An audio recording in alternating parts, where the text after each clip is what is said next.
तो भक्तजन, आज हम भगवान श्री कृष्ण की गोवर्धन लीला का विस्तार से वर्णन करेंगे। यह केवल एक कथा नहीं, बल्कि ईश्वर की अपार शक्ति, भक्तों की रक्षा और अहंकार के नाश का प्रमाण है।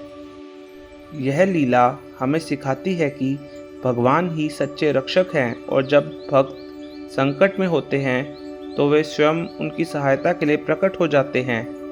आइए भगवान श्री कृष्ण के मधुर नाम का स्मरण करते हुए इस कथा का श्रवण करते हैं। तो बोलिए भक्तजन, श्री कृष्ण गोवर्धनधारी की जय। जब श्री कृष्ण ब्रज में अपनी सखाओं के साथ गोचारण किया करते थे, तब उन्होंने देखा कि प्रतिवर्ष ब्रजवासी देवराज इंद्र की पूजा करते हैं। वे मानते थे कि इंद्र देव वर्षा प्रदान करते हैं और इससे उनकी फसलें अच्छी होती हैं।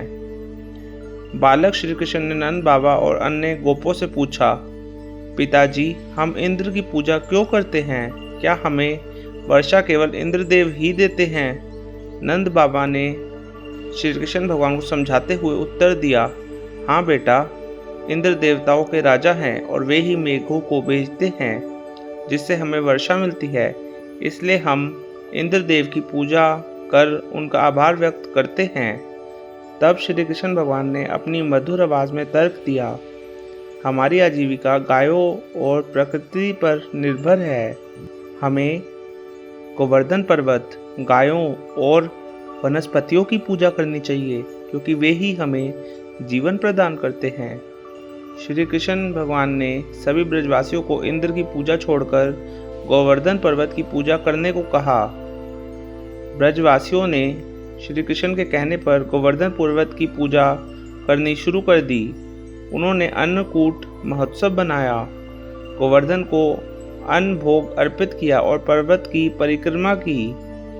जब देवराज इंद्र को पता चला कि ब्रज में उनकी पूजा छोड़ दी गई है, तो उनका अहंकार जाग उठा। वे अत्यंत क्रोधित हो गए और बोले, ये ग्वाले एक बालक के कहने पर मेरी पूजा बंद कर रहे हैं, अब इन्हें मेरे प्रकोप का अनुभव होगा। इंद्र ने क्रोधित होकर ब्रज पर भयंकर वर्षा और तूफान भेज दिया। काले बादल फिर आए, बिजली कड़कने लगी, तेज बारिश होने लगी और पूरा गोकुल जलमग्न हो गया। पूरी गोकुल नगरी पानी में डूब गई। गोप गोपियां, गायें, बच्चे सब भयभीत हो गए। उन्होंने श्री कृष्ण से रक्षा की प्रार्थना की। अपने भक्तों की रक्षा करने के लिए भगवान श्री कृष्ण ने अपनी छोटी उंगली पर गोवर्धन पर्वत को उठा लिया। उन्होंने गोवर्धन को छत्र की भांति उठाकर गोप गोपियों से कहा, डरो मत, सभी गायें और ब्रजवासी मेरे पास आ जाओ। आप सब मेरा परिवार हो।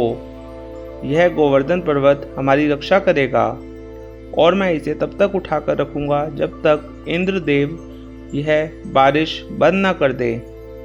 सभी ब्रजवासी, गोप गोपियां और गायें गोवर्धन के नीचे शरण लेने लगे। इंद्रदेव ने 7 दिनों तक लगातार वर्षा की, लेकिन श्री कृष्ण ने 7 दिन तक बिना थके अपनी छोटी उंगली पर पर्वत को धारण किए रखा। गोपियां और ग्वाल बाल आश्चर्य में थे। यह कोई साधारण बालक नहीं, स्वयं नारायण है। 7वें दिन इंद्र को जब अपनी भूल का एहसास हुआ, उन्होंने देखा कि श्री कृष्ण कोई साधारण बालक नहीं, बल्कि स्वयं भगवान विष्णु का अवतार हैं। इंद्रदेव तत्काल अपनी गलती समझ गए और ब्रज में आकर श्री कृष्ण के चरणों में गिर पड़े। हे गोविंद, मैंने अहंकार में आकर आपकी लीला को नहीं समझा, कृपया मुझे क्षमा कर दें।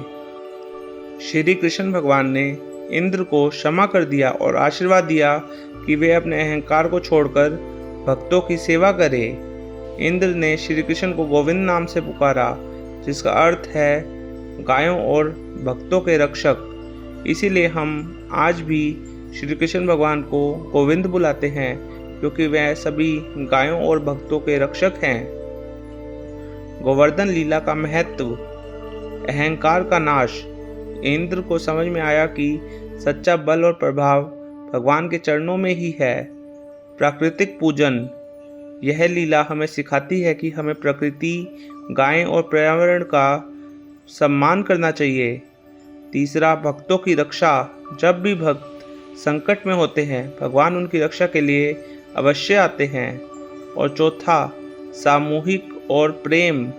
ब्रजवासियों ने मिलकर गोवर्धन की पूजा की और एक साथ आश्रय लिया, जिससे एकता का संदेश मिलता है। प्रिय भक्तों, श्री कृष्ण की गोवर्धन लीला हमें यह सिखाती है कि परमात्मा ही सच्चे भक्त हैं और अहंकार का अंत निश्चिंत है, चाहे वह कोई देव का भी हो या फिर देवों के राजा का क्यों ना हो। जब भी भक्त संकट में पड़ते हैं, भगवान उनकी सहायता के लिए स्वयं प्रकट होते हैं। तो बोलिए भक्तजन, श्री कृष्ण गोविंद धारी हरे मुरारी की जय। हरे कृष्ण हरे राम।